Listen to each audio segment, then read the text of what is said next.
y con mucha responsabilidad, porque requiere mucho de mucha responsabilidad hablar del futuro, pero usted tiene que estar convencido primero para poder convencer a las demás personas.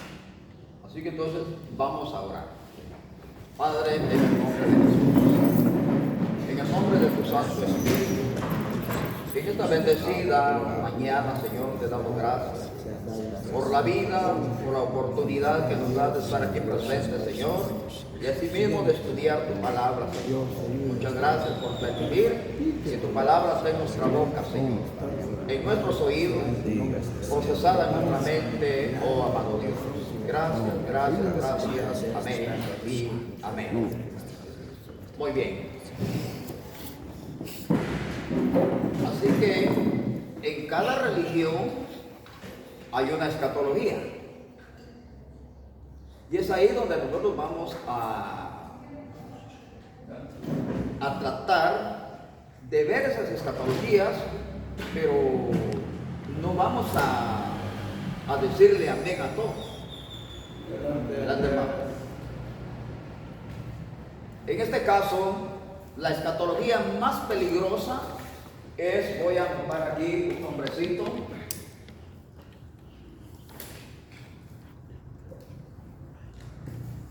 el preterismo.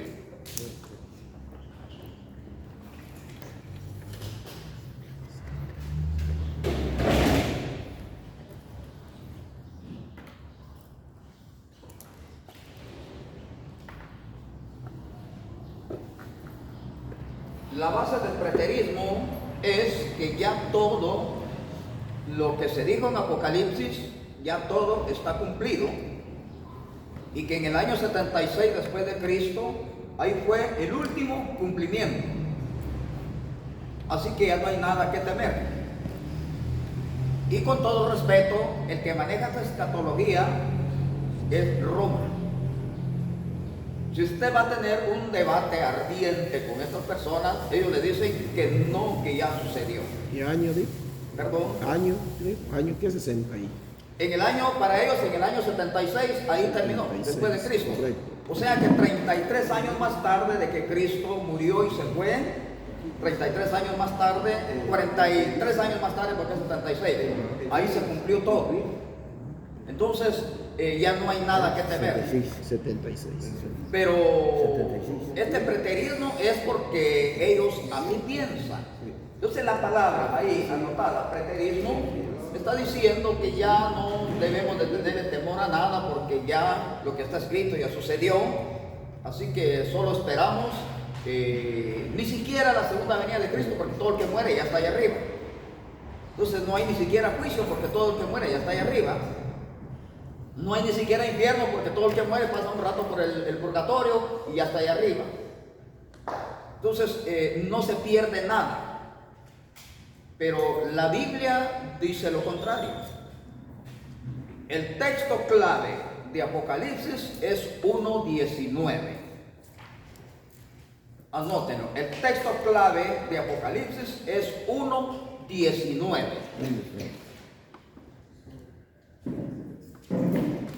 Cristo, a través de un ángel a Juan en la isla de Patmos, le dice: escribe las cosas que ya sucedieron, las que están sucediendo y las que van a suceder.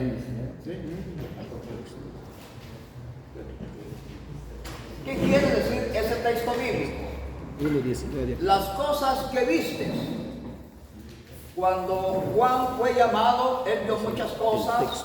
El año de la inauguración, el año de la popularidad y el año de la persecución de Cristo, 3 años. 3 años. Esas son las que ya viste, dice, le está dando a entender, traición, tortura, muerte, crucifixión, resurrección y ascenso, las cosas que ya viste. Ahora escribe las que están sucediendo, las 7 cartas. El tiempo de Juan estaban ocurriendo en Turquía.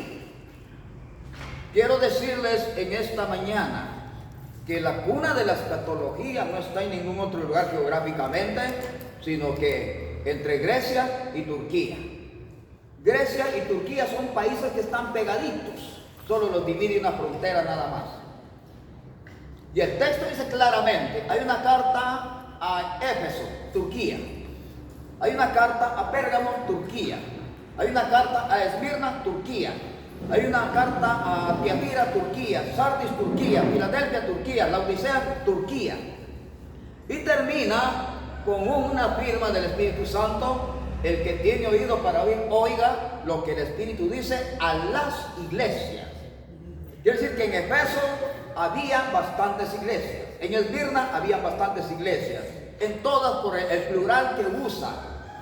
El que tiene oído para oír, oiga lo que el Espíritu dice a las iglesias. Como quien dice que Juan se dirigió cuando escribió la carta a los Efesios, le está escribiendo al pastor general. Escribe al ángel de la iglesia en Éfeso. Y cuando termina la redacción, viene la firma del Espíritu Santo. Habla de que es vencedor y luego le dice que abran bien los oídos a lo que el Espíritu Santo dice a las iglesias. Igual ocurre con Esmirna, con Sardis, Tiatira, Pérgamo, Filadelfia y Laodicea, 7 iglesias. Escribe las cosas que van a suceder. Escribe las cosas que están sucediendo. Ahora, las cosas que van a suceder, de repente, después de que se escriben las cartas, nosotros vemos un acontecimiento, un fenómeno. Hay 4 caballos. Un caballo blanco, un caballo rojo, un caballo negro y un caballo amarillo. 4 caballos. Pero ¿qué realmente significan esos 4 caballos?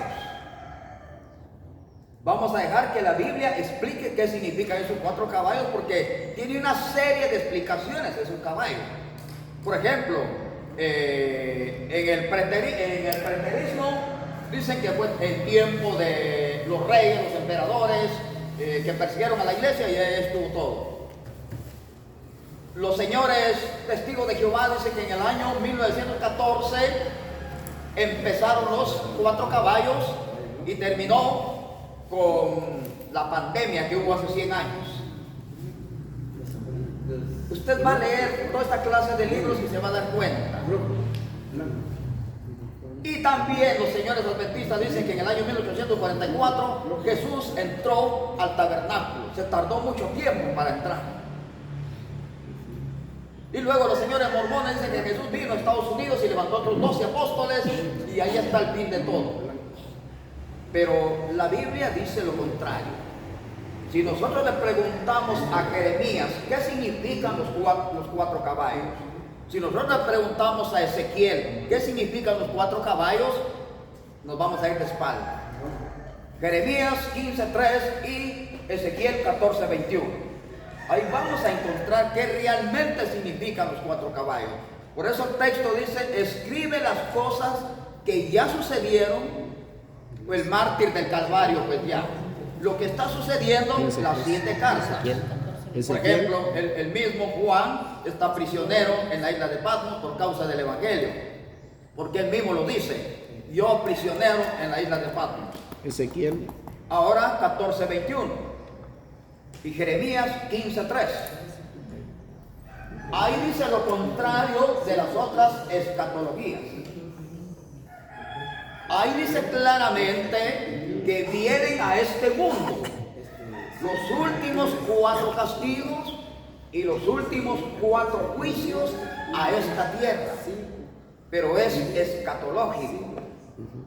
Así que entonces vamos a tener cuidado nosotros al tratar de alegorizar el mensaje. Los señores adventistas, los señores ruselistas dicen que el caballo blanco es Cristo.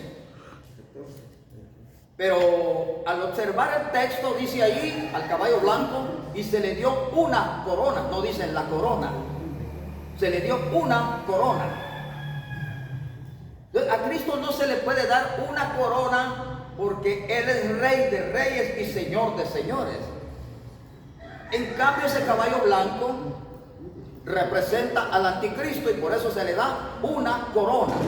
El artículo que se usa ahí, una corona, me está diciendo que hay otras coronas. ¿Cuándo ocurrió la primera corona imperial en este mundo? Eso es lo que vamos a preguntarnos. La primera corona imperial fue Babilonia. ¿Se recuerdan de Nabucodonosor? La segunda corona imperial fueron los persas. Daniel tuvo la oportunidad de estar en ambos periodos. Cuando era joven estuvo en el periodo de Nabucodonosor, y ya cuando estaba ya viejo, ya para morir quizás, estuvo en el periodo de Darío de Persa. Después de Darío de Persa viene la tercera corona imperial, los griegos. Vienen los romanos y vencen a los griegos. Ahora viene la cuarta, que es Roma. O sea, de que 605 años antes de Cristo hasta 476. Tomen nota, voy a anotar aquí. Tercera corona de los griegos. Los griegos.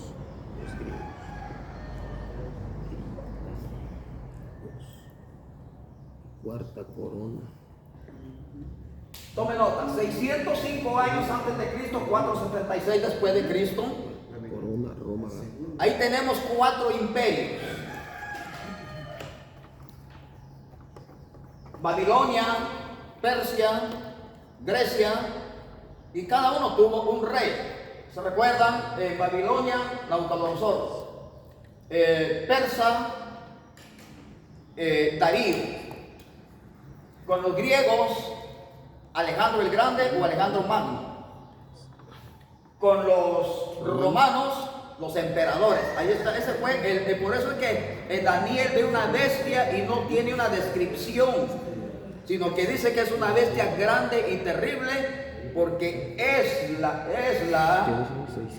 corona imperial que más daño causó. 605 antes de Cristo. Recordémonos que quienes mataron a Jesús materialmente fueron los romanos, intelectualmente los fariseos. Entonces aquí hay dos tipos: autores materiales y autores intelectuales. Los autores intelectuales son los judíos, porque ellos mismos dijeron cuando Pilato les dijo: bueno, ahí está, maten ustedes, no, a nosotros no se nos permite matar a nadie. Y la gente decía: crucifícale, crucifícale, y ahí estamos, y murió crucificado. Entonces tenemos dos autores intelectuales, los judíos; autor material, los romanos. O sea que la víctima de la primera Inquisición no fue en el siglo XII ni el siglo XIII por la Iglesia romana. No fue Roma, fue Cristo la víctima de la primera Inquisición. Porque este hombre pasó toda la noche, lo golpearon, le jalaron el pelo, le escupieron la cara, lo arrastraron por todo el patio. Yo quiero que se enteren en el capítulo 50, versículo 6 en adelante del libro de Isaías, qué sucedió la noche del jueves. El capítulo 50, versículo 6 en adelante, y le va a brindar información que lo tomaron de la barba y lo arrastraron. Y luego le escupían la cara, dice. Pero ahí dice que él no escondió su rostro de esas asquerosas escupidas de esas personas. Y luego sigue el 52 y el 53, sigue contando.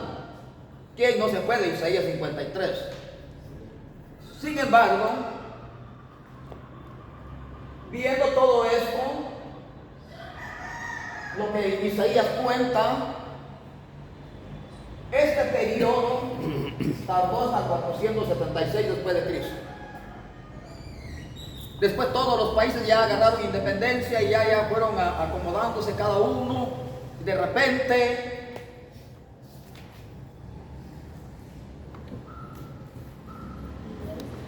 en el año 1776 después de Cristo, viene a ocurrir o viene a surgir o nace el quinto imperio. Lo voy a anotar aquí abreviado.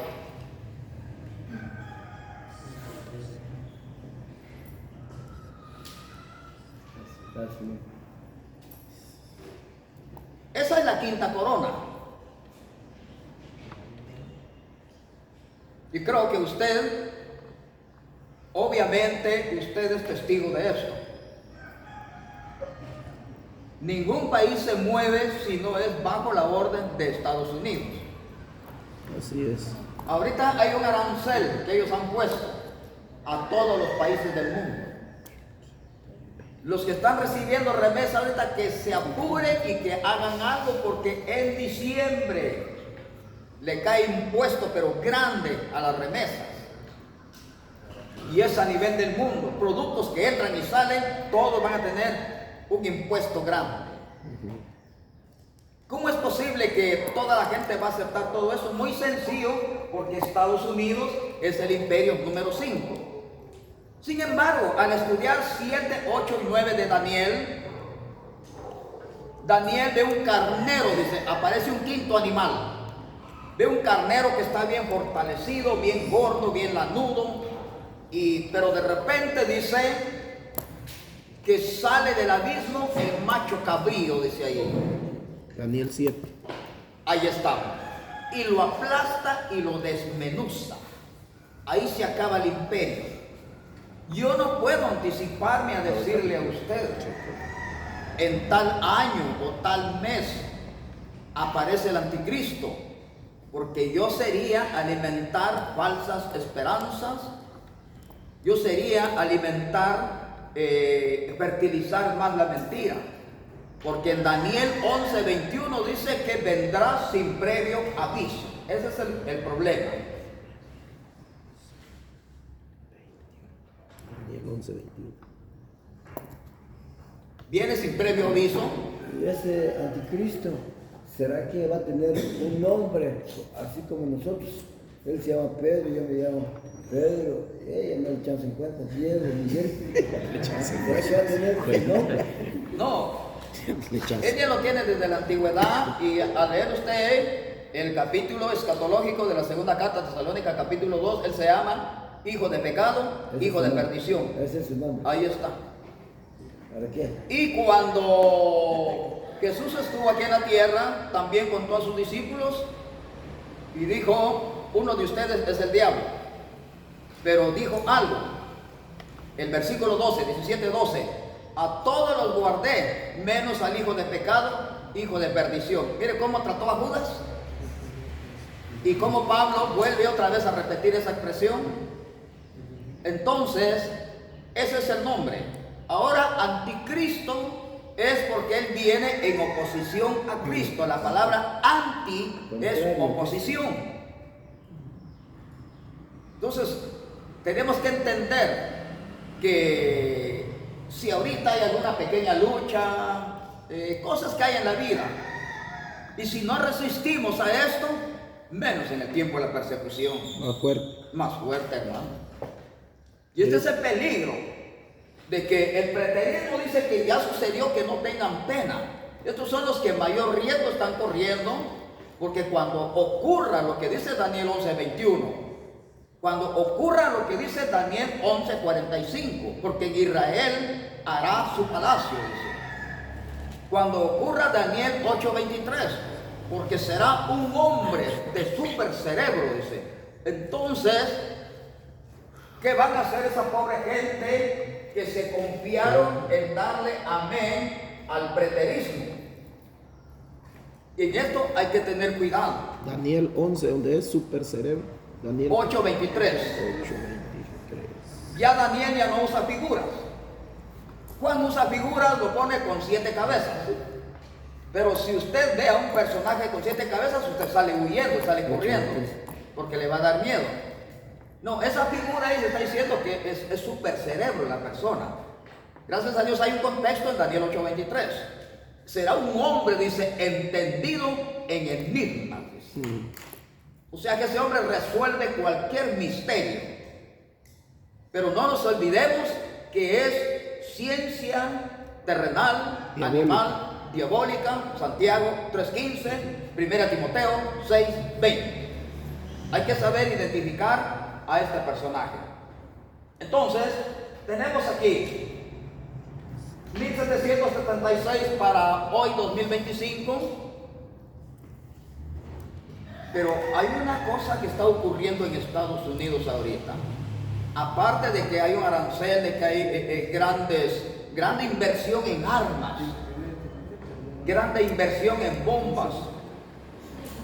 Pero de repente, usted va a agarrar su teléfono hoy por la noche. ¿Cuáles son los estados que ya entraron en pobreza en Estados Unidos? Le voy a nombrar algunos y usted por su propia cuenta lo va a investigar. Nebraska, Boston, algunas partes de California, algunas partes de Nueva York, Filadelfia, Pensilvania. Hay como 10 estados donde la gente hicieron sus champitas así a la orilla de la calle y los comercios, así como allá donde ustedes van a comprar el refresco, cerraron. Porque esa gente no es de confiar, dice, roban, matan, asaltan. Así que ahora Estados Unidos no tiene dónde meter a esa gente. Le están pidiendo que haga un campo abierto y ir a llevarlos allá. No puede Estados Unidos ya. La carcoma ya entró, pero eso Daniel lo vio.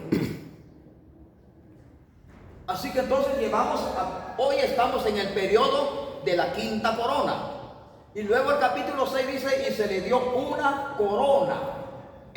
Una corona es muy fácil identificarlo, porque recuerde que el anticristo firma con el 6. Qué coincidencia que la corona que le van a poner a él es la número 6. Entonces ahí vamos a tomar nuestros datos. Y se le dio una corona. Pero si usted ve, tiene un arco, pero no tiene flechas. Y está vestido de blanco, su caballo es blanco. Es una democracia, pero lamentablemente solo tarda 3 años y medio, porque el caballo negro es el que divide 1260 y 1260, o sea 3 años y medio y 3 años y medio.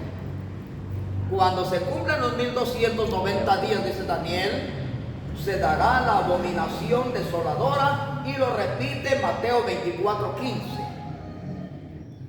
O sea, el sacrilegio más repugnante a nivel del mundo es cuando ese hombre diga, yo soy Dios, porque él a sí mismo se va a proclamar con Dios, o que él es Dios. Ahorita usted debe de tener mucho cuidado con las especulaciones. Agarran el celular de esos señores. Aún los que no creen en la gran tribulación están creyendo en la gran tribulación, pero no se les cree por la forma de exponerlo.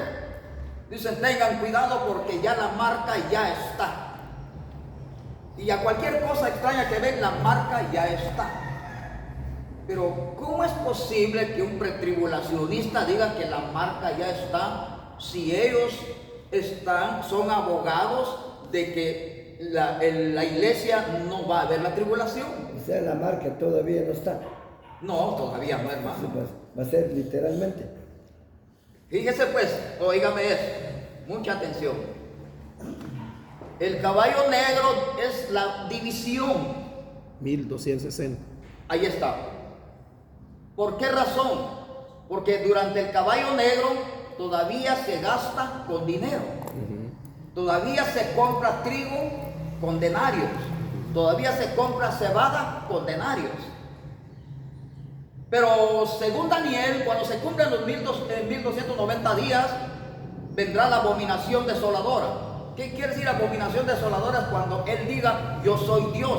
Pero ahora sí, hermano Pedro, si se va a echar una coca hoy, échesela, disfrútela. Invite. Porque Santiago 5:1 dice de la siguiente manera, que viene un tiempo en que el dinero perderá su valor.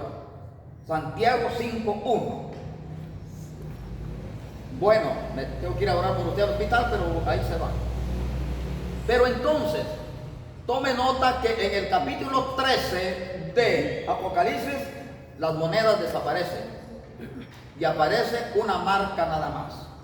Con esa marca se compra, con esa marca se vende. Con esa marca usted va a donde quiera. Pero como Satanás es copista,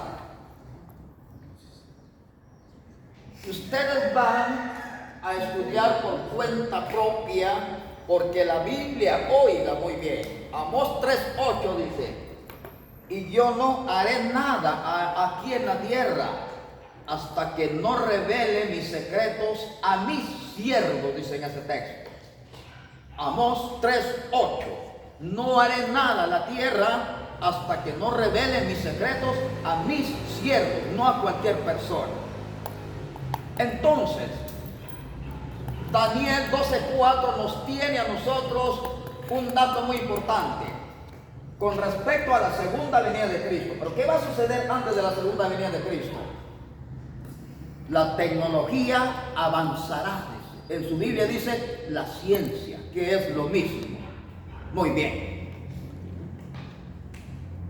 Ustedes van a hacer una investigación, por favor. Yo no sé si cuando les pido que hagan una investigación lo hacen o no lo hacen. El problema vaya a ser suyo. Van a estudiar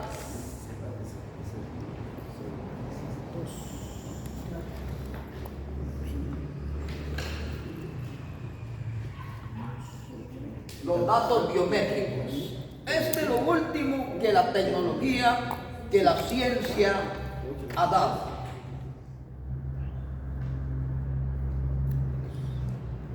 Según Juan 10:20 en adelante, dice que Satanás no puede hacer ni siquiera un milagro. Entonces, ¿qué hace él? La Biblia dice que hace pero señales y prodigios mentirosos.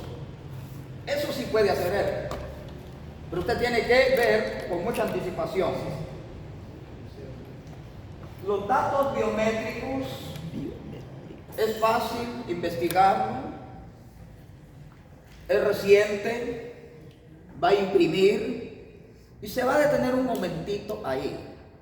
Y luego se va a dar cuenta que aunque en la Biblia no habla de esos datos biométricos, ya Dios ya lo usó. En 6 en adelante de Deuteronomio dice: le enseñarás a tu hijo en la cama, en la mesa, en el camino, en el trabajo, etcétera, etcétera, en todas las esferas sociales. El 11:18 repite igual: para que sea por señal en su frente o por señal en su mano, dice. Aunque no se ve. 4:30 de Efesios dice que usted tiene el sello del Espíritu Santo y no se ve. O sea que ya Dios le ha hecho mano de la biometría, porque no se ve. Es que la biometría es algo que no se ve, hermano. Ya Dios le ha hecho mano de la biometría, aunque la terminología no aparece. Les vuelvo a repetir, Deuteronomio 6:6 en adelante, lo vais leyendo poco a poco. 11 hasta el 18 de Deuteronomio. Pero también 4:30 de Efesios, o 9:4 de Ezequiel, o 9:4 de Apocalipsis. En esos textos habla claramente de una señal en la frente. Lo importante es esto: no me le hagas daño a los que tienen el sello de Dios en su frente. En el 4:30 dice que solo los ángeles pueden ver esa señal en la frente, el sello del Espíritu. Quiere decir que ya Dios ya usó la biometría. Ahora, ¿qué es la biometría? La explicación, ¿qué es la biometría? Ahorita se debe tener mucho cuidado en esto. No se vaya a espantar, no tenga cuidado. Sin temor a equivocarme, cuando usted imprima, se va a dar cuenta ahí el avance de la tecnología, pero yo quiero que se acuerde de Daniel 12:4, que la tecnología va a aumentar y después va a venir lo que tiene que venir. Muy bien. Los datos biométricos son estos. Usted comete un error en San Miguelito, inteligentemente se va para el Distrito Federal, México. piensa que allá nadie lo ve y allá está. Pero lo que se le olvidó es que ya para ese tiempo, vamos a decir, ya Guatemala ya aceptó los datos biométricos. Entonces usted escapó, déjenlo que se vaya. Allá usted entró a una tienda, no sé cómo le dicen allá a los supermercados en México, hasta puede cambiar su forma de hablar. Oye tú, dame un refresco, pero lo que no puede cambiar es que la cámara instalada ahí en ese supermercado le está leyendo la voz. Inmediatamente, a una velocidad de 300,000 kilómetros por segundo, aquí en Guatemala la Interpol está diciendo: Pedro está allá en el supermercado en el Distrito Federal, está en tal calle, está en tal esquina, está en tal lugar, está en tal tienda. Rapidito.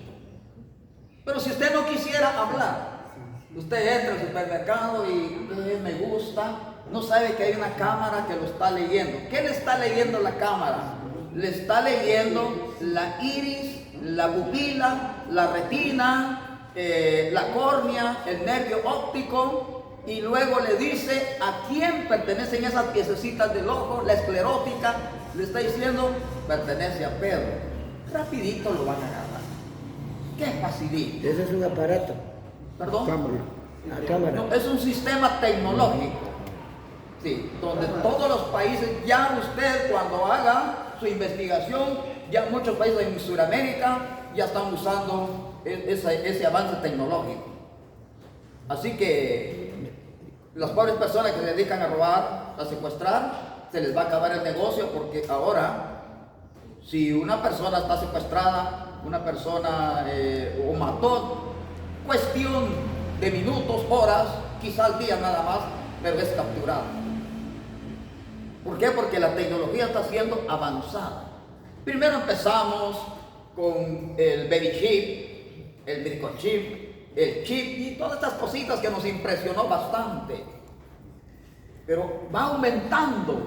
Pero Daniel lo dijo, que la ciencia va a aumentar, y esto es lo que dice Juan: escribe las cosas que van a suceder y las que están sucediendo.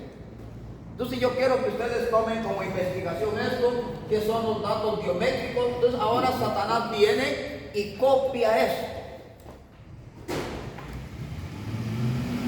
Él ve que a la gente hoy en algunos países ya le dio la bienvenida y aceptó ser integrante de los datos biométricos. Los presidentes ya dijeron: venga para acá. Muy bien, ya veo que cuando salió el Bitcoin, ¿cuántos países no se involucraron con esa moneda? Supuestamente tenían miles y miles de quetzales en la bolsa, pero solo en el celular estaba, no en mi bolsa. Era una moneda virtual, pero eso es parte de la tecnología también. Entonces, aquí, Satanás también trae una marca biométrica también. Y por eso es que la Biblia dice que aún la naturaleza, en 9:4 de Apocalipsis: no me le hagas daño, sino solamente a los que no tienen la señal de Dios en su frente. Así que entonces, usted como buen creyente, trate por todos los medios de no dejarse engañar, seguir las instrucciones de la palabra de Dios para alcanzar el éxito deseado. ¿A qué venimos aquí? La Sagrada Escritura dice que tenemos que predicar el Evangelio, pero la tenemos que predicar de acuerdo a la verdad del Evangelio. No nos tenemos que inventar cosas, no tenemos que fabricar cosas nuevas, porque la Biblia ya está completita. La Biblia dice que no le falta nada. Hay muchas personas, según la ideología de los preteristas, que la Biblia no es suficiente. No sé si vieron ustedes un video donde dijeron que la Biblia no es garantía de la verdad. Es increíble que la gente diga eso. Y todas estas personas que creen a ese argumento son los que están en riesgo de ser esclavos del anticristo en aquel tiempo. Yo por lo menos ya soy un hombre viejo, de aquí a poco muero. Quizás Dios no mire la tribulación, pero allá hay dos muchachos Estos sí podrían tener la dicha o la desdicha. Aleluya. Ese es el problema, pero hoy se le está anunciando, aquí hay otra chamaca. Es que ese es el problema. Hermano Pedro y yo, y estos que están aquí ya. Y aquí a poco, un poco más y no me veréis, dijo Jesús. Saludos especiales. Arrivederci, el mío fratelli. Shalom, shalom, alejen, alejón. Ahí están los vamos. El asunto es que estamos dejándole a los jóvenes. Eso es lo que tenemos que hacer. No darles una falsa esperanza, decir, no tengan pena, hermanos, nosotros no vamos a ver la tribulación, nosotros nos vamos antes de la tribulación. No hay ni un solo pasaje bíblico que pueda alimentar esa falsa teoría. Tome nota en eso. ¿Qué? Hermano,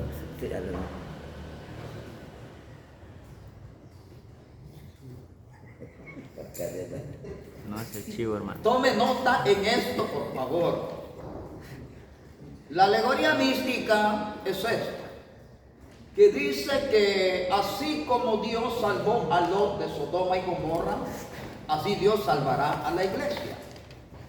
Pero de repente vemos ahí que ustedes imprimieron un mapa y se dieron cuenta que exactamente Zoar quedó en medio del fuego. Fuego cruzado. Lo único que hizo Dios es no destruir esa ciudad. Zoar. Porque se recuerda que de Israel a Sodoma hay 180 kilómetros, ¿se recuerdan? Sí. Se recuerda que de Sodoma a Gomorra hay 20 Sí. y de Sodoma a Zoar 25. 25, 30 y 40 la última, Sí. que es Seboín. Cebollín. Y exactamente en medio quedó Zoar, exactamente al sur de Sodoma y Gomorra. 180 kilómetros. Entonces aquí la idea es esta, que Dios no es injusto, Cebollín.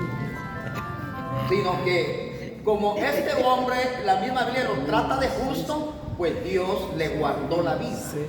Cebollín. No lo mató, no murió churrasqueado, mas todos aquellos tuvieron que haber muerto por la desobediencia. Lo mismo ocurrió con Noé. Noé estuvo 1 año y 10 días en el arca. Usted lo va a estudiar 6, 7, 8 y 9, 4 capítulos. Entró a la edad de 600 años y salió a la edad de 601 años. Entró en el segundo mes el día 17, dice, y salió en el segundo mes el día 27, o sea que 1 año y 10 días estuvo viviendo, porque 150 días tardó para que subiera y 150 días para que bajara. Pero nunca salió Noé del diluvio, ahí estuvo en el diluvio. La diferencia es que aunque estuvo en el diluvio, Dios lo guardó en el diluvio. Entonces aquí está la promesa, otra vez, 3, 10 y 11 de Apocalipsis. Por cuanto has guardado la palabra de mi paciencia, yo te guardaré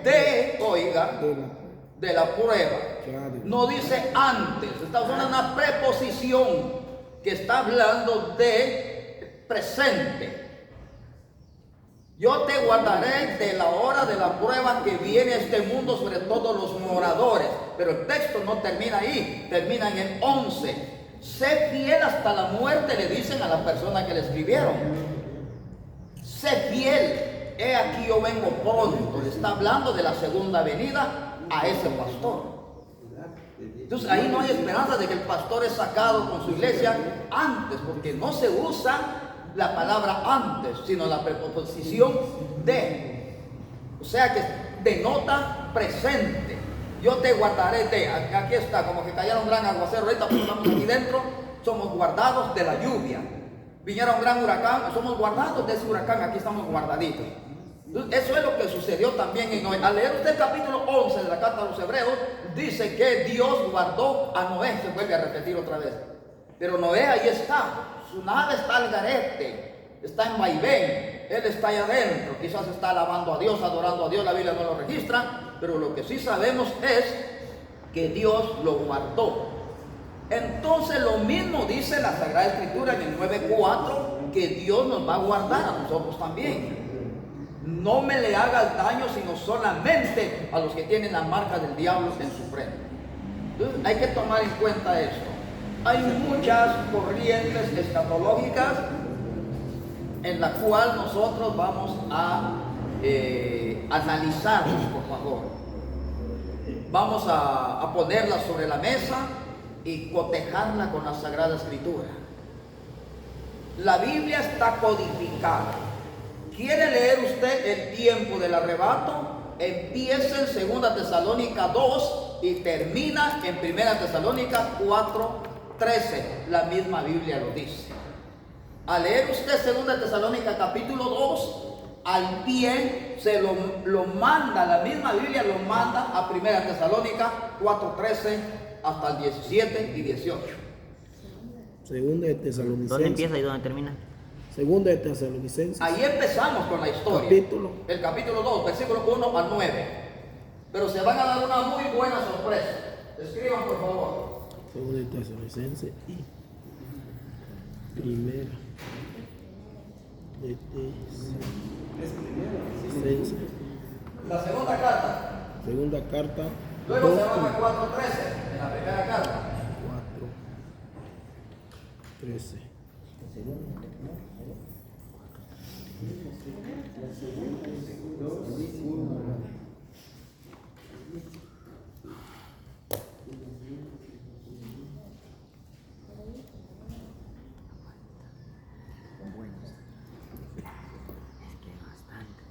Casi la mayoría, yo les pregunto. Igual dice que Todos dicen que antes. ¿cómo se le llama? Pretribulacionistas. Todas las Biblias es imposible. Vamos a ver aquí, Jaime. El 2 de los sistemas. Vamos a buscar el paralelismo del capítulo 2 de la segunda carta a Tesalónica, al margen del texto. Ahí está.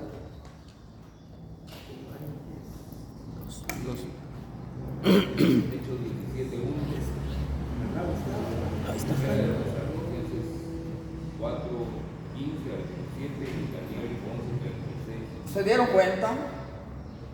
Daniel 11:36 me está hablando de la marca denominativa, que ya la vamos a ver aquí. ¿Dónde empieza la historia? En la segunda carta del capítulo 2.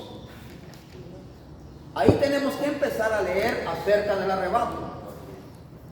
El hecho de que la primera carta de Tesalónica se escribió en el año 50, posterior a eso vino la segunda carta, pero la información hay que tener mucho cuidado. Todas las Biblias, no se preocupen, no solo en la mía, todas las Biblias.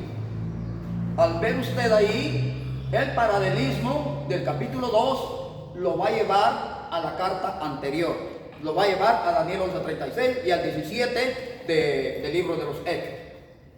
Entonces, esa es la prueba máxima de que el paralelismo hay que estudiarlo, por favor. Usted va a estudiar la segunda carta a Tesalónica y luego al margen o al pie del texto, la misma Biblia se lo va a llevar a otros textos. Entonces me está diciendo a mí que la historia del arrebato no empieza en el capítulo 4 de la primera carta, sino empieza en la segunda carta, con respecto a la segunda venida del Señor y nuestra reunión con Él. No puede venir sin que antes venga el hijo de perdición y el hijo de pecado. Y viene por obra de Satanás, termina en el 9. Pero de repente ese texto nos lleva a 4 de Tesalónica. Ahora ahí dice, habla de que hay resurrección de muertos y que hay una voz de trompeta, una voz de arcángel, y luego hay un arrebato y así estaremos para siempre con Él. Ahí termina la información. Entonces la Biblia está codificada, solamente que hay que descodificarla. El asunto es que cuesta un poco de trabajo hacerle creer a las personas, porque ahorita la mayoría ya entró en la posición de que no van a ver la tribulación. Bueno, yo sí no la voy a ver. Yo sí estoy seguro que no la voy a ver, porque ya estoy de salida ya.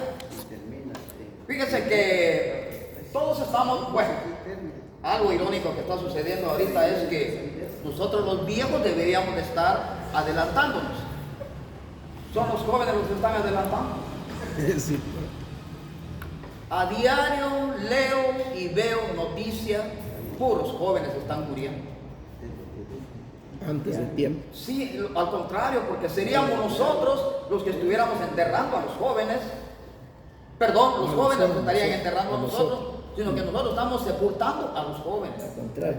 Son los jóvenes los que deberían de estar en nuestro velorio, no que nosotros en el velorio de ellos.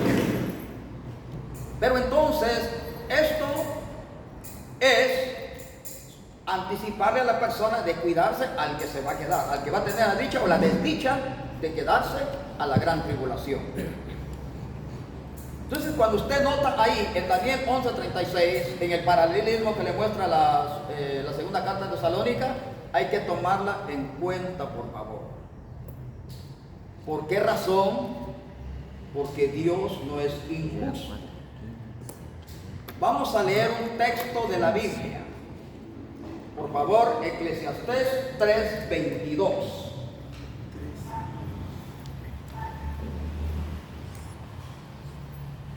Eclesiastés 3:22.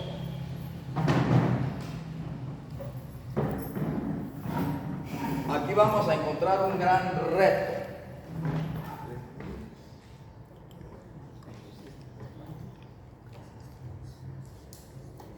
$3.22.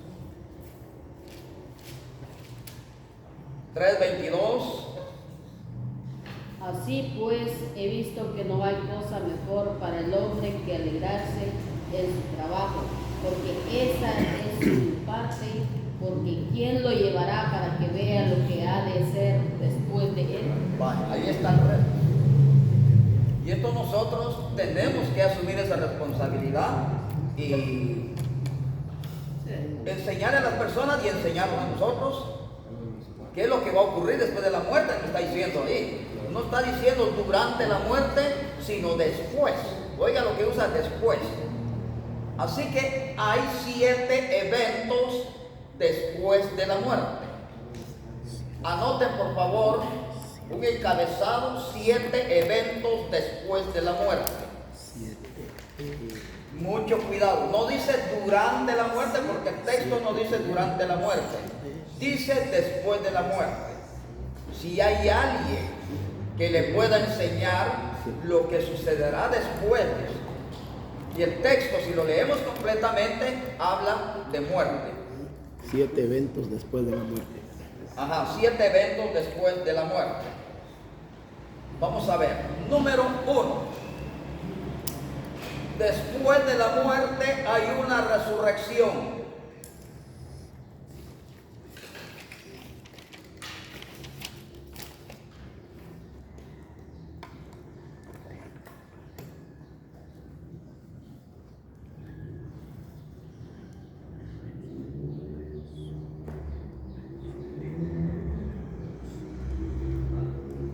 Después de la muerte hay una Muy resurrección. bien. Bueno, ahora vamos a tomar una base bíblica. Anotemos Juan 5:28. Anotemos Hechos 24:15. Juan 5:28. 5:28 en el libro de Juan, libro de los Hechos 24:15. 24:15.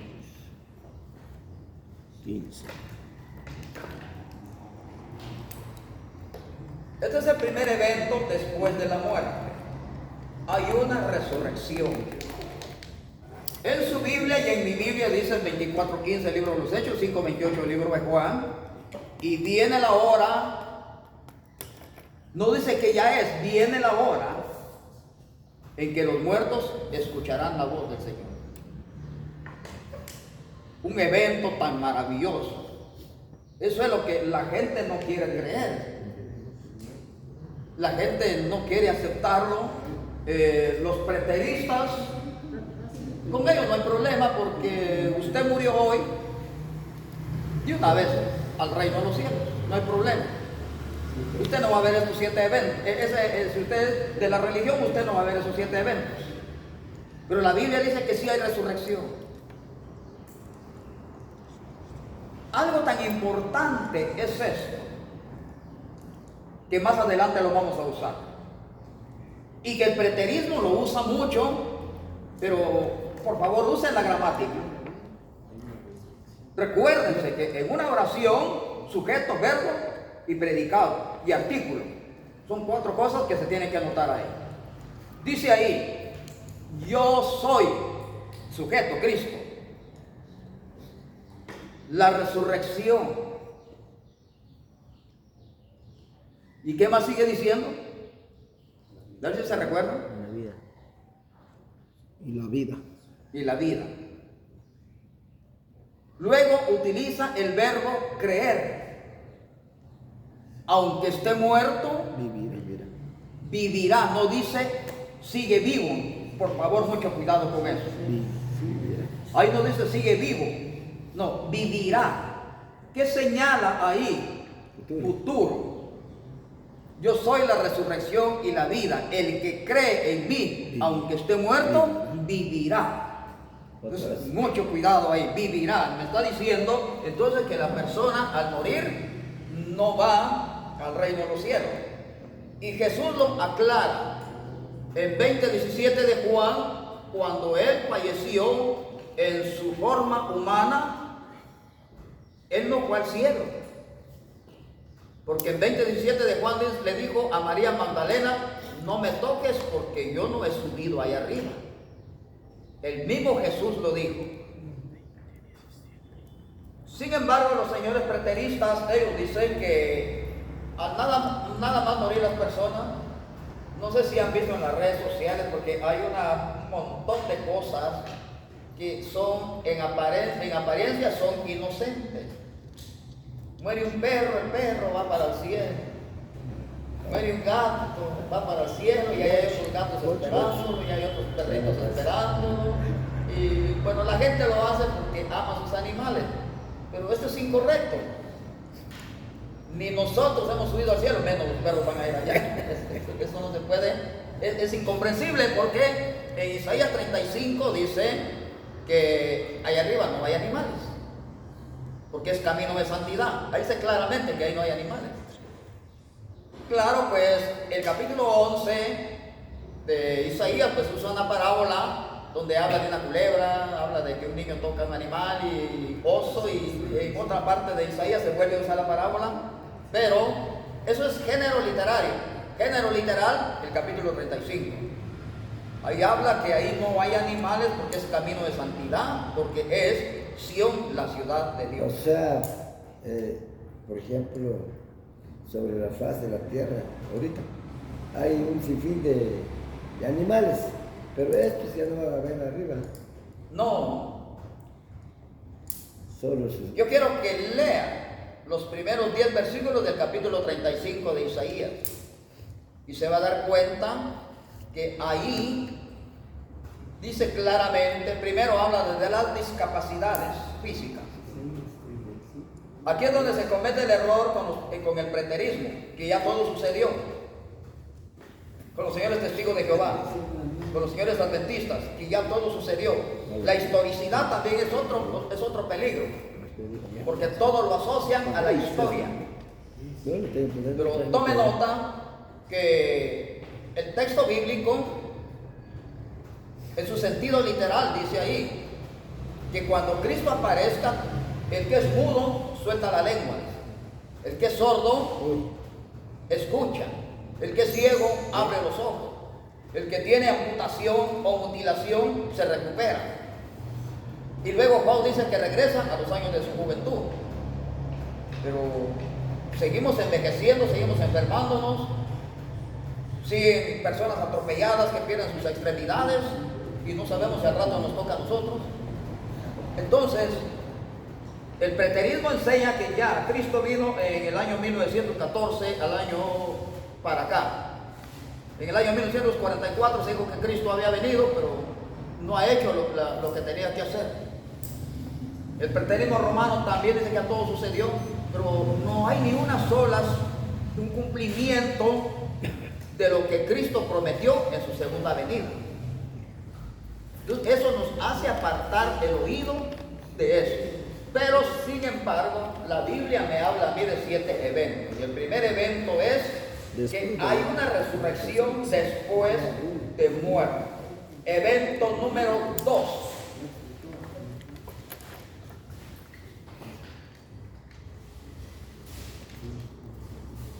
Un tribunal. Un tribunal.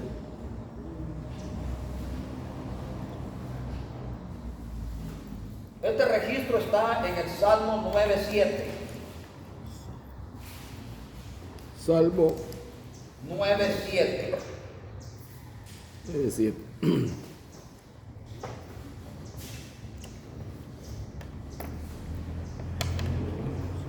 Todo está preparado. El Salmo 122 es muy bonito, dice, mira cuán bueno y cuán delicioso es habitar los hermanos juntos en armonía, y luego nos pide que oremos por el pueblo de Israel, porque es nuestro deber orar por ese pueblo, porque es el pueblo de Dios, es el pueblo escogido de Dios. pero hasta en las sillas del juicio. Sí, es que es un deber, Dios dijo que tenemos que orar por ese pueblo y tenemos que hacerlo. Porque mientras que nosotros estamos en paz aquí, cuántas cosas están sucediendo allá. Pero ni modo, así estaba dicho y así se está haciendo, pero es nuestro deber orar por ese pueblo. Sin embargo, en el mismo texto incluye, porque ya las sillas están preparadas.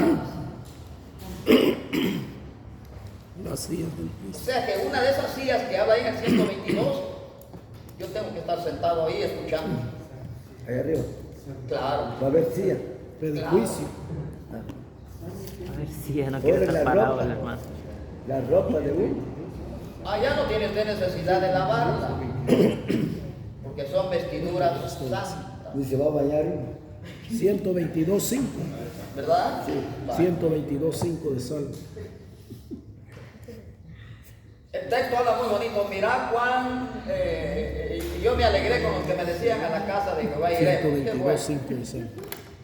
Pero ¿qué va a pasar con los que no van al culto? Esa es la pregunta.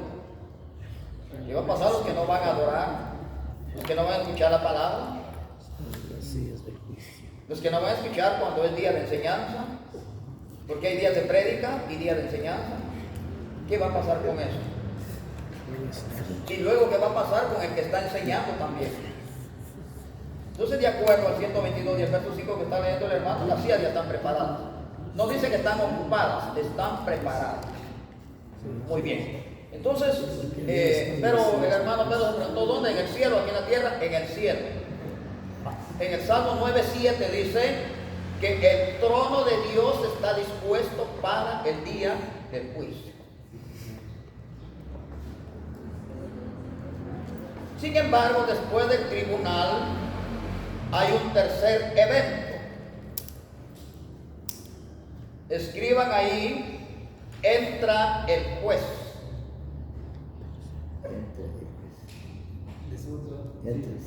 Entra el juez. Entra el juez.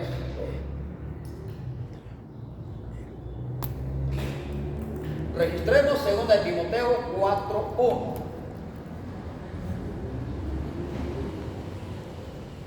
4.1. Me voy a salir un poquito del tema. En estos momentos estamos sujetos a cosas adversas en nuestra vida y todo, y a veces vamos a buscar el consuelo en el ser humano y peor salimos. O con todo respeto a las damas, con todo respeto a las muchachas, a veces buscamos el consuelo en una muchacha, pero de repente nos va a ir peor. No me refiero a las muchachas que están aquí con nosotros, a las muchachas de allá afuera. Pero la Biblia dice claramente, escuchen por favor, no se vayan a equivocar. 51:12 de Isaías dice que el consuelo lo busquemos en Dios. 51:12. Ahí en su Biblia dice, ¿por qué le tienes miedo a los humanos si yo soy tu consolador? Dice. Aquí está la primera clave. Yo le voy a exponer 4 fuentes de consolación en esta mañana. Luego dice Filipenses 2:1 y 2 y Primera de Juan 2:1, el segundo consolador, Cristo Jesús. Ahí en Primera de Juan 2:1, la palabra abogado se escribió en griego paracletos. Lo voy a anotar aquí.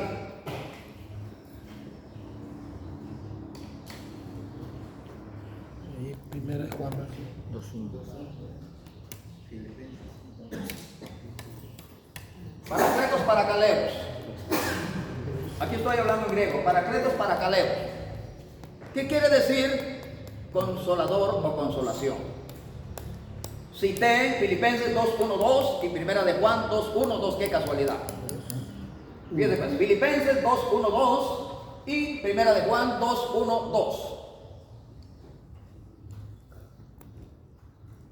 Pero de repente aparece otra frase en Juan 14:16 en adelante, Juan 14:26, Juan 15:26, Juan 16:7, otro consolador, dice. Juan 14:16. Muy bien, luego el verso 26. Versículo 26. Luego tenemos 15:26 del mismo libro. Luego 16:7 del mismo libro. 15:26. Sí. No, espérenme. 14, 16, 26. 14, 16, 26. Luego 15, 26. Luego 16, 7. Vale. Ahí habla de otro consolador, pero habla claramente que es el Espíritu Santo.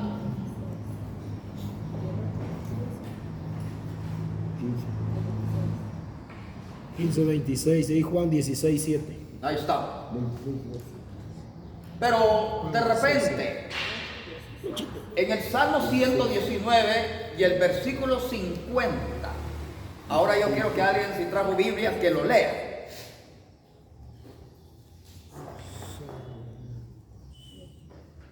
119, versículo 50.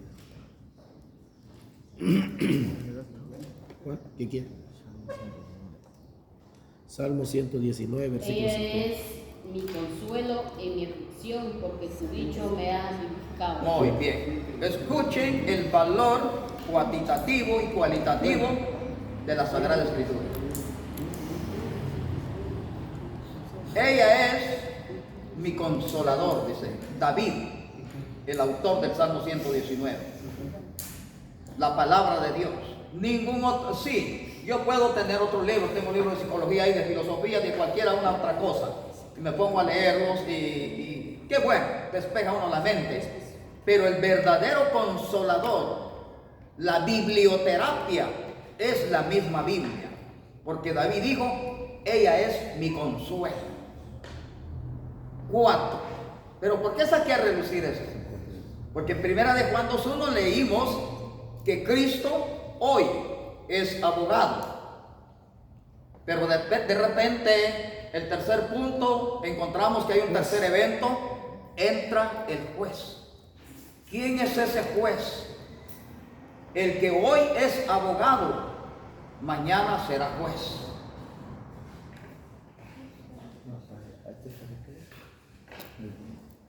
A mí me han dicho algunas personas, ¿verdad? Un autoconsuelo.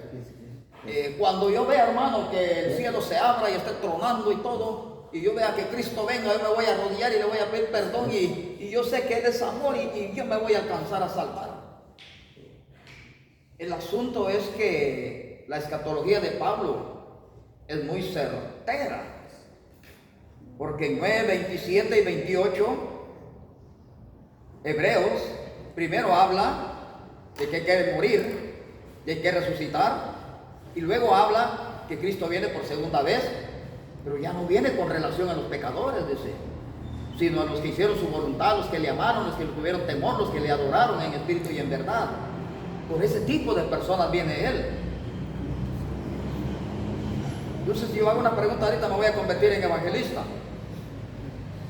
¿Qué es lo que no le deja asistir a la iglesia? ¿O por qué ya no quiere ir a la iglesia? A ver, respóndanme por favor, ¿por qué ya no quieren asistir a la iglesia? ¿Acaso Dios no nos ha dado todo y de todo? ¿Cuál es la razón por la que yo me estoy quedando? Si yo, cuando pasa el señor ahí el que vende pan, yo tengo ya los 5 quetzales para comprar mi pan. Y ya lo tengo en el otro bolsillo para el otro día comprar algo, si es que amanezco con vida. Entonces, ¿qué es lo que me hace retroceder? ¿Por qué yo me estoy quedando? Porque yo estoy buscando el consuelo en el lugar equivocado. Ya leímos los 4 tipos de consuelo ahorita. Los saqué a relucir porque el que hoy es mi abogado, mañana viene como juez. Segunda de Timoteo 4:1. Juzgará a los vivos y a los muertos. Pero ya no hay ni una sola esperanza para aquel que no quiso arrepentirse hoy, no quiso convertirse y querer hacerlo en ese momento. La Biblia dice que ya no. Pero usted sabe que hay diversidad de opiniones y hay gente que es más bíblico que uno. Hermano, que usted no ha leído Eclesiastés 9:4. Aún hay esperanza para aquel que está con vida. Mira qué tremenda la gente. Sí, pero esto es hoy, no mañana. Entonces vamos a hacer un acto de conciencia. ¿Cuánto tarda un culto? 2 horas. 2 horas. Y a veces no todos los días hace culto. 2 horas y los adventistas media hora. ¿Cómo? Los adventistas 45 minutos. No le entiendo por el chicle que está O mascando. sea, Es culto a los adventistas 45 minutos. O media hora. más o menos que los Son otros. los ratos nada más, se cansan más de andar y en la iglesia. Pero luego terminan. Muchachos que llegó en la casa. O sea que la duración de ellos es 45 minutos. Y nosotros somos. Solo, como quien dice, solo predican nada más. Sí, no hay privilegio Trata de tiempo y para nadie. Ah, solo los menos cabezones. Solo los privilegiados. Pues sí, ajá. Las cabezas, pues, las cabezas. Solo la novia del hermano. Cabal, ¿verdad? Un año fui a perseverar al adventista. Aprendí algo ahí, pero para experiencia. Porque ellos no dicen, no por decir así una lectura bíblica, no hacen reverencia. no aceptaron. Ahí están Entonces sentados. se levantan pues, para reverenciar la Y él se lectura. paraba. Sí, pues. Y para, más que todo ahí, lo que ellos decían, feliz sábado, feliz sábado, feliz sábado. Y yo decía, feliz sábado con Cristo, decía yo. Fíjense que la iglesia romana, por eso nosotros vamos a tener cuidadito cuando perseguimos a Roma, porque puede ser que tengamos algo de Roma. Algo tinte. Sí, pues. Un tinte romano. Fíjese que antes, ¿quién le puso al cambiar el calendario? San Gregorio, hace 500 años. Los días no tenían lunes, martes, miércoles, jueves, viernes, no. O sea, antes de Cristo no había lunes, martes, miércoles. No había. Ah, bueno. Entonces, en honor a los dioses, a la mitología romana, a la mitología griega, lunes en honor a la luna, La luna. martes en Mercurio. honor a Marte. Martes. Tome nota, ahí hay una transgresión. Porque de acuerdo al capítulo 4, 15, 16, 17, 18, 19, 20 de Deuteronomio, que no hay que rendirle culto a las estrellas. Entonces, el lunes en honor a la luna, martes a Marte, miércoles a Mercurio, jueves Júpiter, viernes Venus, sábado Saturno. Ese es el problema, miren, que no nos estamos dando cuenta que le estamos rindiendo culto o guardando un día que no es de la Biblia, sino que es de la mitología romana. ¿Y domingo? ¿Y domingo? Sol, el día del sol, Miércoles. Mercurio. Mercurio. Mercurio, sí. Es todo en honor a un planeta. Los nombres de los meses, usted lo va a buscar ahí, se está dando cuenta. Por ejemplo, enero en honor al dios Jano. Y así sucesivamente, julio y agosto es en honor a 2 emperadores. Entonces todo tiene un origen y esos orígenes vamos a buscarlos. Sin embargo, no hay problema porque yo tengo calendario ahí, yo sé qué día voy a salir a algún lugar, no tengo problema porque me sirve para marcar tiempo, para marcar fechas, etcétera. Pero desde que yo acepté a Cristo, todos los días son santos. Sí, así. Desde que la noche que yo acepté a Cristo, todas las noches son buenas. El año que yo acepté a Cristo, todos los años son nuevos. La semana que yo acepté a Cristo, todas las semanas son santas. El día en que yo acepté a Cristo, todos los días son días del amor. No son los días específicos. Entonces, ahí está la clave de... Usted va a agarrar su celular, hermano Pedro, origen de los días lunes, martes, miércoles, origen de enero, febrero, marzo, abril, mayo, junio. Haga una lista, por favor, y se está dando cuenta que a veces estamos venerando algo que no deberíamos de venerar. Eso sería una razón. La otra razón es que ya está excluido. En Hebreos 4:10 dice claramente, oiga el pronombre que se usa ahí. Empieza Josué hablando del reposo de Moisés y termina hablando del reposo de Cristo. Que si Josué hubiera hablado del reposo de Moisés, no les hubiera hablado ni hubieran entrado en aquel, oiga, aquel, subrayemos la palabra aquel reposo, el reposo de Cristo. Está clarísimo el versículo 10, me está hablando del reposo en Cristo. Entonces, desde cuando usted creyó a Cristo, se bautizó, usted entró en el reposo de Cristo. Así que si quiere ir al reposo, pero vaya por el hermano Beto, el otro de Sí, pues. de Caballo Blanco. Ya, sector A. Entonces, el verdadero reposo es Cristo Jesús. Porque si usted se va a convertir en una persona seguidora del reposo, le van a hacer varias preguntas y lo van a congelar. ¿Por qué Adán y Eva no guardaron el sábado si se supone que Dios lo guardó? Ahí va a estar el problema. Que no había ley, no había venido la ley de Moisés. Ese es el problema, fíjese cómo está el escape. Entonces, ¿se salvan o no se salvan Adán y Eva? La Biblia dice en 2:14 en adelante, en la primera carta de Timoteo, que sí se alcanzaron salvación. Pero como ahí me muestra 10 generaciones, 2009 años, ¿y por qué no se menciona el día de reposo ahí para guardarlo durante esas 10 generaciones, los primeros 2000 años? Luego hay otras 10 generaciones hasta Abraham y no se muestra ninguno que guarde el sábado, sino hasta que Moisés liberta al pueblo de Israel de Egipto, desde luego por mano de Dios. Entonces entra en vigor ese día, pero es profético. Es una prolepsis. Ahí está. El sábado es una figura proléptica, un reposo anunciando otro reposo. Ese reposo era nacional, que está profetizando un reposo internacional. Mundial.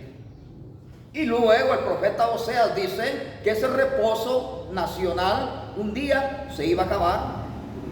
Luego Pablo dice que ya no los juzguen por guardar sábado porque ya no está en vigor. Ahora el problema está aquí y no quisiéramos ser duros, pero la Biblia lo dice. En 24:20 dice que los que guardan el sábado no van a escapar. Y usted mismo lo tiene que leer, y si encuentra a su novia ahí, por favor, dígase. Ayer le 24:20, Mateo. 24:20. Ayer lo llevó carne coche para su novia, está dudando si lo va a comer o no. Está contaminando la iglesia, hermano Pedro. Ayer pasó algo en la casa, se nos terminó el gas y lamentablemente el único que vende gas ahí en Pueblo Nuevo es el dentista. Faltaban como 20 para las 6 cuando yo le llamé y me podía llevar un cilindro de gas antes de irme yo al culto. Ay, pero viera que el sábado no atiendo a ustedes. Pero si me da chance, digo, después de las 6, haga excepción, unos minutos faltan. Después de las 6 se lo llevo. Bueno, le dijo, me voy a tener que quedar con hambre, le dije así, molestando. Nos fuimos a la iglesia. Y allá me estuvo vaya llamar y llamar. Ya no podía yo contestarle, ya todos estaban allá. Pero vamos a eso, porque él no quiso llevarme. Porque todavía estaba en horario. Estaba minutos. Según él. Es que han forzado la señora Elena White, William Miller, las cabezas, que ya murieron esa pobre gente. Pero Esteban Moore hoy, Alejandro, es otro señorón que está ahí. Son dos expositores, dos apologetas o defensores del adventismo. Ellos están forzando Génesis 2:1-2 a que Dios le esté rindiendo culto. Dice que están convirtiendo a Dios en idólatra. Porque Dios dice que Dios estaba guardando reposo y ahí no dice que estaba guardando reposo. Sí, pues así dice. Ahí dice que bendijo el séptimo día porque descansó de su obra, dice. O sea, aquí se acabó todo. Ya no tenía más nada que hacer, ni quitar, ni poner, ahí se acabó todo. Pero ese versículo tiene que ser apoyado en 5, 10, 15 o 20 versículos. 21:45 de Josué me da la respuesta de 2:1-2 de Génesis. 23:14 de Josué me da la respuesta. 34:16 de Isaías. Así es. hermano. 8:56 de Primero de Reyes. También están en YouTube. Ahí nos da la idea de qué es lo que sucedió ahí. ¿En Josué qué? Bueno, vamos por orden. Josué 21:45. Luego 23:14. Del mismo libro. Sí. 34:16 de Isaías. Isaías. 8:56 en adelante, Primero de Reyes. 34 de Isaías. 16, el versículo. Dios le bendiga, hermano Marvin. En los 4 versículos dicen que cuando Dios terminó su obra, no faltó ni sobró nada, dice. Todo lo hizo completito. Primera de Reyes. 8:56 en adelante. 8:56. Y por esa razón es que Dios lo bendijo. Es como cuando Dios le regala una a su casa, aunque sea una su galerita, pero usted bendice ese lugar. Eso es lo que explica de Génesis 2. En efecto, es que tenemos que buscarle un contexto. En Génesis, Porque ¿qué 2? a la larga no encontramos. Bienvenido, hermano Ariel. Vamos a leer. Israel de Dios guarda el sábado. Vamos a leer 2:1-2. Los señores adventistas guardan el sábado. 2:1-2 de Génesis. Con voz de locutor. 2:1-2. 2:1. Génesis 2:1 y 2, ¿va? De Génesis. ¿Qué Biblia es? Sí, ahí vamos. Esta Biblia es. Es Israel. Fueron Israel. acabados los cielos y la tierra y todo su ornamento.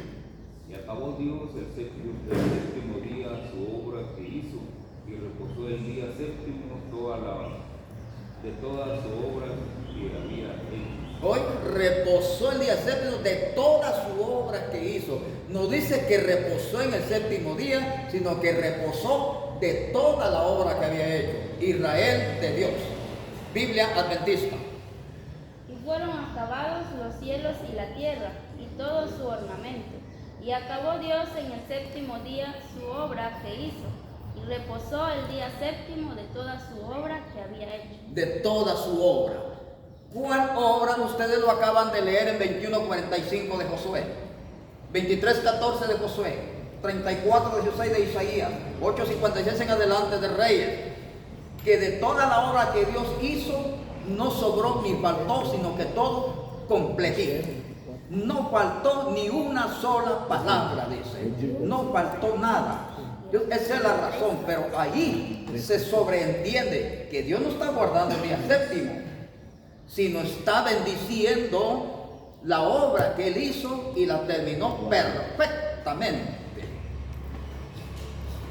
Si no, entonces, ahora a partir de ahí, no vamos a culpar a Adán y Eva de haber comido manzana, sino por no haber guardado el sábado al infierno. Vamos, Enoc predicó la segunda venida de Cristo, pero Enoc, ¿dónde está el sábado? ¿Qué pasó contigo? Matusalén, predicador de paz. ¿Qué pasó? ¿Por qué no predicaste el sábado? Noé. Lamec, el profeta que dijo, aquí este mi hijo, es el que limpiará de maldición toda la tierra. ¿Dónde está? ¿Por qué no predicó? Noé, que vivió 950 años, ¿por qué no predicó el sábado? ¿Qué pasó? Al infierno todos entonces. Son más de 2000 años, hermano. Pero no hay problema en eso. Léame Oseas 2:11, Israel de Dios. Oseas 2:11, Biblia Adventista.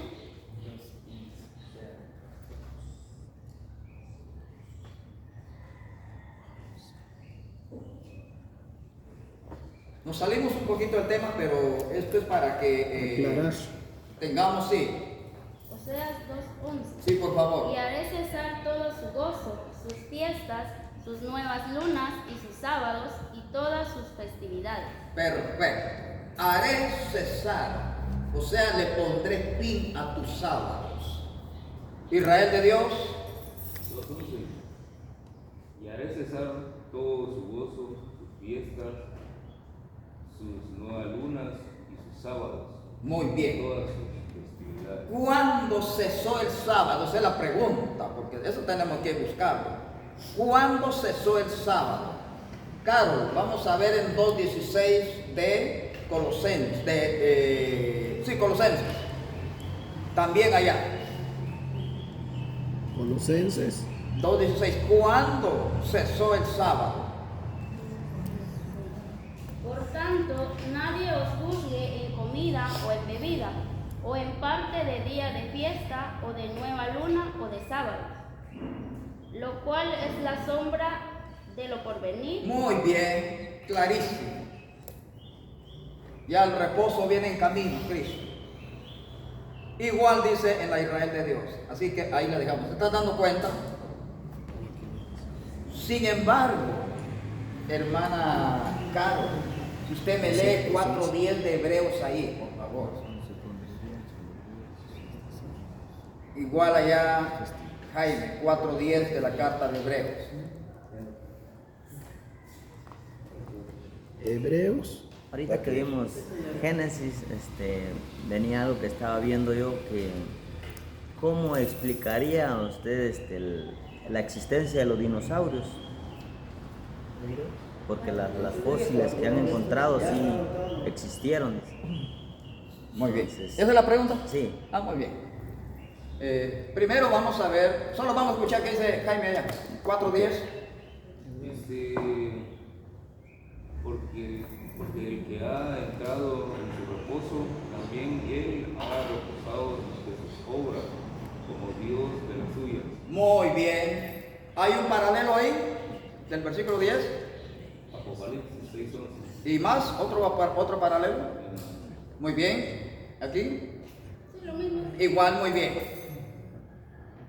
¿De qué reposo está hablando ahí? Está hablando del reposo de Dios y el reposo de Cristo. Ahora vamos a la pregunta que nos hicieron. El libro de Job es el más excelente para entender eso. En el 40:15 en adelante del libro de Job, allá aparecen dos animales. Aparece Leviatán, que ya Leviatán, la misma Biblia dice que en el Leviatán, el capítulo 27 de Isaías dice que es una serpiente, la que hoy conocemos como pitón. La terminología esa no se conocía antes. Pero usted lo va a encontrar ahí, serpiente marina, dice Leviatán, la serpiente marina. Que es una serpientita así chiquitita, es constrictora, que esta no es venenosa, pero ahorca y después de que ahorca, come. O sea, Leviatán quiere decir espiral. Ahora, 40:15 menciona a Behemoth.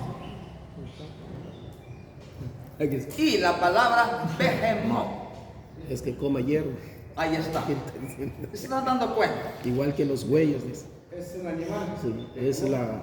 Behemoth es un animal grande. Usted le va a tomar una El radiografía. monstruo. Usted ve que no tiene manita de gato. Dice que sus garras son de bronce. Dice el versículo 15: fíjate en el monstruo Behemoth, criatura mía, igual que tú, coma hierba como los bueyes. Ahí está. Porque la mayoría de dinosaurios eran herbívoros Herbívoros. y habían unos carnívoros. Ahora tomemos nota de la existencia. de Henok. Abraham Lean. es antes de Job y Moisés es después de Job.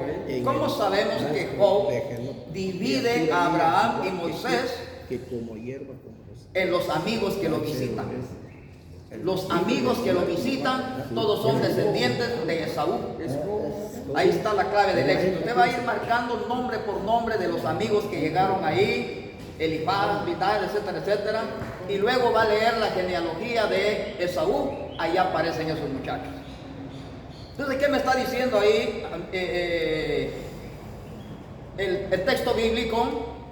El deductivo, que es un método muy importante, es que Job, la historia de Job, existió entre la era Abraham y Moisés. Pero todavía en el 40:15 me menciona a este reptil gigante. Ahora el asunto es por qué no dice ahí la palabra dinosaurio. Recuérdese que el Antiguo Testamento fue escrito en hebreo, el Nuevo Testamento fue escrito en hebreo. Hasta más adelante fue transliterado o traducido al griego. Pero la palabra dinosaurio es hasta ahí apenas del siglo XIX, cuando un paleontólogo, un paleólogo, vio la figura. Entonces la palabra dinosaurio es un significado, no es sustantivo, es un significado, que quiere decir reptil gigante.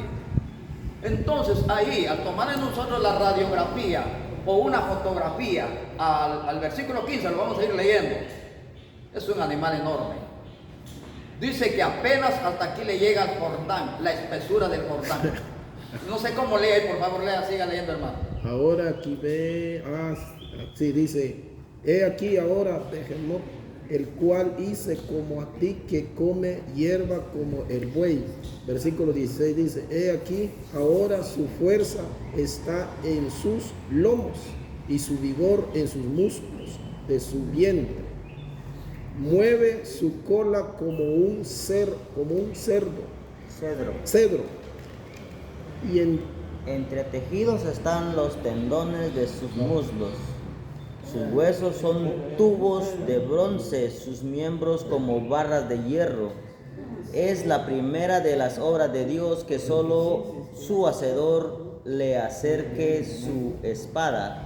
Ciertamente alimento le traen los montes y todas las bestias del campo retosan ahí. Muy bien, ahí está clarísimo. Una teoría dijo que antes de que la humanidad fuera creada, un meteorito había caído a la Tierra, que era de los dinosaurios, ya existían, y que por ese meteorito se habían extinguido los dinosaurios. Pero malas noticias, porque se menciona todavía en Job 40:15. Entonces ahí lo que vamos a hacer es una foto robot. Yo ya lo hice y me salió exactamente el dinosaurio, tomando medidas. ¿Se recuerda de que hay psicología forense? O dentro de la institución policial le preguntan a usted qué rasgos tenía la persona. Pues era así, siguen dibujando, era así. De repente le muestra una foto, era así. Ese es, dice. Mire la habilidad del dibujante. Pues también nosotros podemos hacerlo. Yo porque ya dibujé ese animalito ahí, pero me salió un animalón. Entonces ahora yo al estudiar, por favor ustedes, aquí un quetzal vale, la lámina de dinosaurios. Hay herbívoros y hay carnívoros, dos clases de dinosaurios. Sí. Entonces, el que me está mencionando ahí, Job, es un herbívoro, porque come hierba, pero sin descartar, porque menciona a otras bestias. Entonces, así que ahí está. Ahora, ¿quién lo acabó o quién lo extinguió? El hombre. El hombre. En los hallazgos han hallado puntas de obsidiana, aunque dice que son barras de acero, pero el hombre es tremendo. Han encontrado dinosaurios. Aquí nada más en Estanzuela, váyase, ahí hay 2 calaveras de dinosaurios gigantes. Entonces, los animales sí existieron, pero ¿quién los terminó? El hombre. Vaya usted a ver allá a la Antártida o al Ártico, ¿Quién está terminando las especies? El hombre. El oso blanco, el hombre. Los zorros, el hombre. Los tigres, el hombre. Todo el hombre lo está terminando. Los dinosaurios, los rinocerontes, el hombre lo está terminando. ¿Qué hace el ingrato hombre? Le quita el cuerno que tiene el rinoceronte aquí. En su mente perversa se lo va a vender a otro perverso, porque dice que con comer ese cuerno él se vuelve un hombre semental y puede tener 20 esposas. Pobre criatura. Y los pobres animales mueren desangrados allá. Ya no tienen cómo defenderse porque ese cuerno es su defensa. Los pobres elefantes aparecen mochados, les quitan los colmillos por la mente perversa, la ambición. Entonces el hombre va terminando poco a poco. Existía un tigre dientes de sable, el hombre lo acabó. Existía el mamut, el hombre lo acabó. Un elefante. La última especie con que el hombre va a terminar es con la especie humana. Dice Fernando, hermano, disculpe, y los dragones existieron. Los dragones. Dragones. En Australia hay todavía descendientes de los dragones. Se llaman dragones de Komodo. Con esos animales hay que tener cuidado. Son como de aquí donde estoy parado a donde está Miguel. Son grandes los animales. Y a mí me gusta ver mucho esos videos, solo que a la vez da un poco de tristeza ver cómo atacan los animales. Ellos se van sigilosamente entre la maleza. Y está un pobre búfalo ahí parado comiendo. Una mordida le dan. Una mordida le dan en la canilla, en la pierna al animalito. Y el pobre sale corriendo, pero cuadras adelante cae muerto, envenenado. Y ahí llega aquel despacio y le arranca la carne, pero qué fuerza que tiene para arrancar eso. Encuentra un jabalí, entero se lo traga. Encuentra un monito, entero se lo traga. Se llaman dragones de Komodo. Existen ahí todavía. Pero no son como lo pintan las películas, con alas y todo eso. No. Eso ya viene a ser como gárgolas. Eso ya es el invento detalle. del hombre. Sí, no. Hay que tener cuidado. O sea que entonces, cuando la Biblia trata de dragón a Satanás, me está mostrando la crueldad de ese animal, porque usted lo va a ver por su propia cuenta, por favor. Dragones de Komodo. Son larguísimos los animales, panzones así, mire, hermano. Eso comen de todo. Niñitos así, si descuidan, enteros se los tragan. Qué crueldad de ese animal. Entonces, de ahí, de la crueldad de ese animal, Dios toma la figura y le dice el gran dragón. Ahí está claro. Todo es tomado de la naturaleza para referirse. Satanás no es un león, pero por la crueldad con que el león caza, también dice que tengamos cuidado, porque el león nos anda buscando para devorarnos, ya sea de día o de noche, a cualquier hora. Pero son figuras que se toman nada más, hay que tener cuidado en eso. Muy bien. ¿Aclarado el asunto? Pues, yo lo preguntaba por un video que vi y dije, ¿de dónde lo sacaron? Se está tocando Biblia. Porque dice él, ¿verdad? En el primer pasaje de la Biblia, donde dice, en el principio creó Dios los cielos y la tierra. Pero como ahí hay un punto y el hombre decía ahí, en el segundo dice, y la tierra estaba desordenada. ¿Cómo un Dios tan perfecto va a tener la tierra desordenada? Entonces ahí donde dice, en el primer pasaje al segundo, ahí fue donde sucedió, estaban los dinosaurios, dice él, ¿verdad? Y ahí fue donde fue la caída de Lucifer, dice que él cayó como un meteorito en la tierra y destruyó a los dinosaurios. Entonces, ahora, si quisiéramos refutar esa teoría, la refutamos fácilmente. Si el dinosaurio existe antes de la creación, ¿qué comía? ¿Se alimentaba solo de aire? Ahí está la pregunta, y no va a poder responder. sí, así es. Entonces, En cambio, la Biblia dice que Dios hizo primero el ecosistema para luego decir que hayan animales, que hayan pescados y por último que haya ser humano. Pero primero el ecosistema. Porque si primero existe el dinosaurio, ¿de qué se iba a alimentar? así es, ¿ve? Ahí está. Así es. cuarto evento. Bueno, Bueno, sigamos. vamos al número 4. Escriben por favor litigantes. Ese es el cuarto evento. Litigantes. Lo voy a escribir aquí. Escriben ahí porque ya se echó. Litigante. ¿Qué puse, güey? Esta es una palabra que se usa en un juzgado, en un tribunal, por eso lo estoy usando. Litigantes. Los litigantes es, por ejemplo, tengo aquí a Yanali y a Jaime. Jaime demanda a Yanali, pero de repente Yanali pone una contrademanda y así se van duros los dos y a ver quién de los dos gana. Disculpen por la comparación, pero por eso es para dar a entender que es litigante.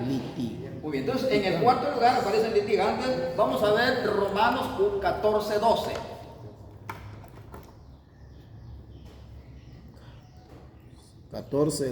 Ajá, y 5:10, el más conocido en la segunda carta a los Corintios. Segunda carta a los Corintios, capítulo 5, versículo 10. Litigante. 5:10. Vamos a 5:10. 5:10 y 14:12. De Roma. En el 14:12, ahí está hablando de lo que usted ve exteriormente. Usted ve aquí a Olegario, vivo y a todo color. Este Olegario que está por encima va a entregar cuenta, va a ser litigante. Ahora en 2 Corintios 5:10 es el Olegario que ustedes no ven, es el que está dentro, porque ahí dice, es necesario comparecer ante el tribunal de Cristo Litigante. para que paguemos lo que hayamos hecho, ya sea bueno o malo, mientras estábamos mire la preposición, en el cuerpo. Y lo que hay dentro del cuerpo es un alma y es un espíritu. Ahora, anoten ahí mismo Tesalónicas 5:23. Porque vamos a ser chequeados cuerpo, alma y espíritu. Por eso no aceptamos la idea de que yo voy a pagar mis penas al purgatorio, o que usted rece por mí aquí, o yo allá arriba rezando por usted. No se puede. Porque el texto bíblico dice, a partir del 14, 10, 11 y 12 de Romanos, los dos hablan del tribunal, que vamos a comparecer, solo que uno habla del cuerpo y otro habla de lo que está dentro del cuerpo. Interior. Y Pablo sintetiza, que Dios o el Dios de paz te guarde irreprensiblemente para la segunda venida de Cristo. Oiga, ¿hasta cuándo se da esto? La segunda venida de Cristo. Cuerpo, alma y espíritu. 3 cosas. Es que hay preguntas que se nos van a hacer cuando estemos en el tribunal. Preguntas que posiblemente después de la coca, porque a mí me faltan 10 para los 11. ¿Así tiene usted? Sí. Vaya, entonces, solo los voy a dejar picaditos como dejan las novelas picadas las mujeres. ¿Qué hiciste con mi nombre? ¿Qué hiciste con tu nombramiento? ¿Qué hiciste con lo que te encomendé? ¿Y para quién hiciste lo que te encomendé? No dejes de sintonizarnos mañana a la misma hora. Pueden ir a la coca.